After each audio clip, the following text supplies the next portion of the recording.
A prosecutor has pleaded with the court to reject Josh Duggar's request for a fresh trial in his child pornography case, and Duggar is facing accusations of rule-breaking in his appeal battle. Josh, 37, is currently serving a 151-month term in FCI Seagoville in Dallas, Texas, on offenses related to child pornography. His release date is set for December 23, 2032. Though he has already tried and failed on many occasions, Josh is now defending himself in his fight to overturn the conviction. According to the eldest son of Jim Bob and Michelle Duggar, there were various ways in which his constitutional rights were violated and he was deprived of a fair trial. In response to Josh's plea, the prosecution has now asked the Arkansas court hearing the case to confirm the conviction. The lead prosecutor in the case claimed that Josh had violated the regulations in submitting the appeal petition, according to court documents seen exclusively by the U.S. Sun. One of the documents given to the court lacked a visible postmark, indicated that purchase postage was not included and failed to pass through the U.S. postal system. According to court records, claiming that a third party must have physically dropped document 179 off at the clerk's office, the court doc said prisoners who have their pleadings sent to third parties, who in turn send them to the court, miss out on the mailbox rule, which is a problem for Duggar.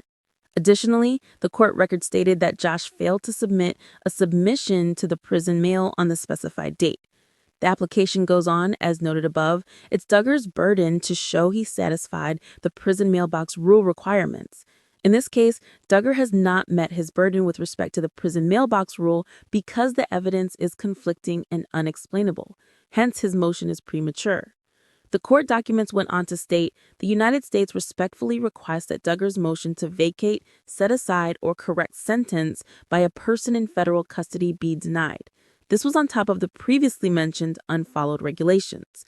Puppies bred by Anna Duggar cost an insane $2,000 each, while her husband, when incarcerated, Josh, has a hard time managing his finances. Furthermore, the court is asked in the documents to deny any motion by Duggar for a certificate of appealability for his failure to make a substantial showing that he was denied a constitutional right. Bobby Holt, a family friend, and the mother of his ex-girlfriend provided uncorroborated and prejudicial testimony as one of the causes, according to an earlier story in the U.S. Sun. In addition to the state's denials, the grounds for the guilty verdicts overturning include false testimony by a government agent, an agent's purported perjury, the exclusion of evidence regarding an alternative perpetrator at trial, and other similar issues. No final verdict has been made, and the appeal is still pending. Josh, who is defending himself in court as he can't afford an attorney, revealed his financial position to the U.S. Sun. In the earlier, Josh owed 2 cents and had only 22 cents in his account as of April 2025. In his statement, he detailed his circumstances, including his lack of employment, income from no other source, savings, and assets. While serving a prison work assignment, Josh asserted in court documents that he was not being compensated for his time. As a result, Moving is exempt from reporting any revenue from her job. At this time, Moving does not own any tangible or personal property. According to Josh, even his loved ones have stopped giving him money while he's in prison. He then asserted that he is owed money for legal restitution and fines stemming from previous legal actions. Court documents show that Josh claims he is entitled to relief and is unable to pay the costs of these proceeds. It was earlier reported in the U.S. Sun that Josh had asked the court to assign him new attorneys so that he could launch an appeal on May 12, 2025. According to Josh, there are complex constitutional and evidentiary issues in his case, including the stakes in the admission of forensic evidence, possible Brady violations, and legal rulings and strategic decisions made during the trial. Skilled legal counsel is necessary to carefully examine and assess all possible grounds for relief, as these matters may be relevant to a collateral attack. According to him, new legal theories and strategies have emerged in public discourse that may be relevant to the defendant's case since his trial in 2021.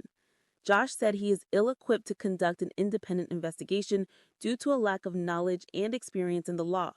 Unable to afford counsel is a term Josh used to describe his current financial circumstances. Josh pleaded with Judge Timothy L. Brooks in a letter that the U.S. Sun got asking for his assistance with the request. I am currently detained and proceeding pro se, Josh began his letter to the judge who presided over his trial on May 12, 2025. please the court designate an attorney to review my case and, if necessary, file a petition to overturn, dismiss, or correct my conviction and sentencing. While behind bars, I have made it a priority to further my education, develop myself, strengthen my faith, and stay connected to my loved ones. I am unable to fully assess these matters on my own, which is why I seek the assistance of qualified counsel to help evaluate whether relief is justified. Josh's request for a new legal team was denied, but throughout his case review, he believes there are significant issues relating to trial errors, evidentiary rulings, and other constitutional violations that warrant a thorough post-conviction review. Josh persisted in pursuing the appeal even without a legal team.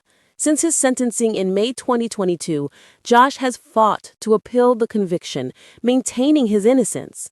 In October 2022, Josh first appealed his conviction.